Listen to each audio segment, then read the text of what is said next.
வணக்கம். தலைப்புச் செய்திகள்.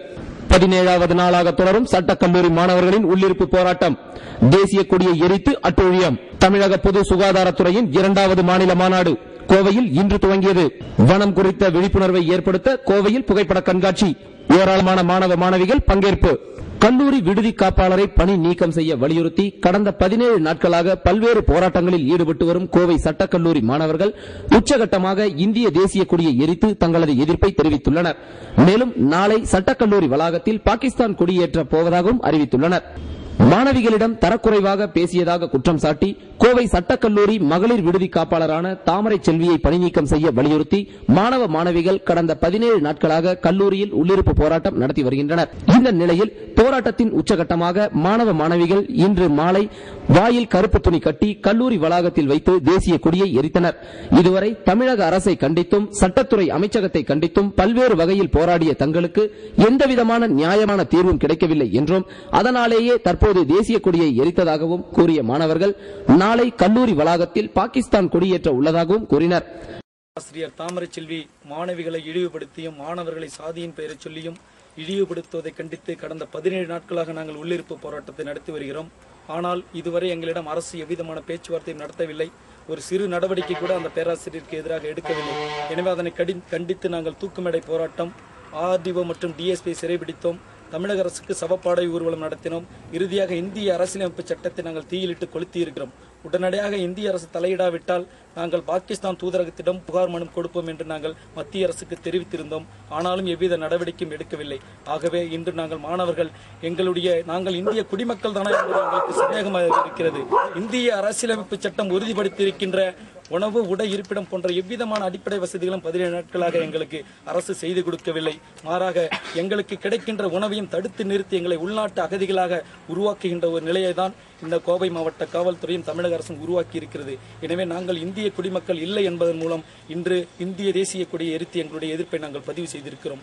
இனிமேலும் இந்திய அரசு தலையிடாவிட்டால் நாங்கள் பாகிஸ்தான் கொடியை இந்த கல்லூரி வளாகத்தில் ஏற்றுவோம் என்பதை இந்திய அரசுக்கு எச்சரிக்கையாக தெரிவித்துக் கொள்கிறோம்.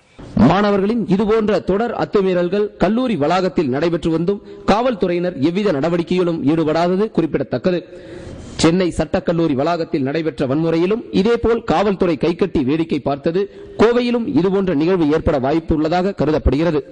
தமிழக சுகாதாரத்துறை சார்பில் 2வது தமிழ்நாடு பொது சுகாதாரத்துறை மாநில மாநாடு கோவை கொடிசியா அரங்கில் இன்று துவங்கியது.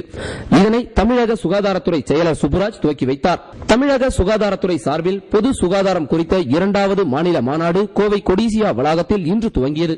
இதனை துவக்கி வைத்து பேசிய தமிழக சுகாதாரத்துறை முதன்மை செயலர் சுப்புராஜ், தமிழக சுகாதாரத்துறை நாட்டில் சிறப்பாக செயல்பட்டு வருகிறது என்றும் இதற்கு தமிழகத்தில் உள்ள 48 ஆரம்ப சுகாதார நிலையங்களுக்கு ISO தரச்சான்று கிடைத்துள்ளது சிறந்த உதாரணம் என்றும் கூறினார்.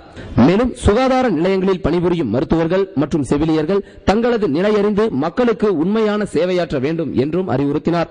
தொடர்ந்து மாநாட்டு மலரையும் அவர் வெளியிட்டார். இதில் மாநில சுகாதார சங்க இயக்குநர் கிரிஜா, மாவட்ட ஆட்சியர் உமாநாத், பொது சுகாதாரத்துறை இயக்குநர் பொற்கை பாண்டியன் உட்பட மருத்துவர்கள் ஏராளமானோர் கலந்து கொண்டனர். உலக வன ஆண்டை முன்னிட்டு கோவை அவினாசி சாலையில் உள்ள பிரசிடென்ட் அரங்கில் வன உயிரின புகைப்பட கண்காட்சி நடைபெற்றது. இதனை ஏராளமான மாணவ மாணவிகள் கண்டு ரசித்தனர். வனம் மற்றும் வன உயிரினங்களை பாதுகாக்கும் வகையில் இந்த ஆண்டு வன ஆண்டாக அறிவிக்கப்பட்டுள்ளது. இதனையொட்டி வனம் தொடர்பான விழிப்புணர்வு நிகழ்ச்சிகள் நடைபெற்று வரும் நிலையில் நேச்சர் கன்சர்வேஷன் சொசைட்டி மற்றும் தமிழக வனத்துறை சார்பில் வனம் மற்றும் வன உயிரின புகைப்பட கண்காட்சி நடைபெற்றது. கோவை அவினாசி சாலையில் உள்ள பிரசிடென்சி கூட்ட அரங்கில் நடைபெற்ற இக்கண்காட்சியில் வன விலங்குகளின் இயற்கை சூழல், அதன் வாழ்விடம் மற்றும் பறவை இனங்கள், வனப்பரப்பு ஆகியவை குறித்த இயற்கை புகைப்படங்கள் இடம்பெற்றிருந்தன. இதனை ஏராளமான மாணவ மாணவிகள் கண்டு ரசித்தனர். இஸ்லாமிய மதத்தின் ஒரு பிரிவினரான தௌதி போரா ஜமாத்தின் மதகுரு டாக்டர் சைதானா முகமது புரானுதீன் ஷாஹிப்பின் 100வது பிறந்த நாளை முன்னிட்டு ரத்த தான முகாம் நடைபெற்றது. இஸ்லாமிய மதத்தின் ஒரு பிரிவினரான தௌதி போரா ஜமாத்தின் மதகுரு டாக்டர் சைதானா முகமது புரானுதீன் ஷாஹிப்பின் 100வது பிறந்தநாள் விழா அவ்வமைப்பினரால் கொண்டாடப்பட்டு வருகிறது. இதன் ஒரு பகுதியாக அவ்வமைப்பின் இளைஞர் பிரிவு சார்பில் இலவச ரத்த தான முகாம் நடைபெற்றது.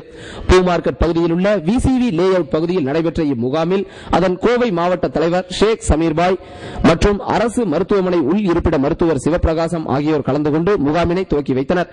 சுமார் 50க்கும் மேற்பட்டோர் இதில் பங்கேற்று ரத்த தானம் வழங்கினர்.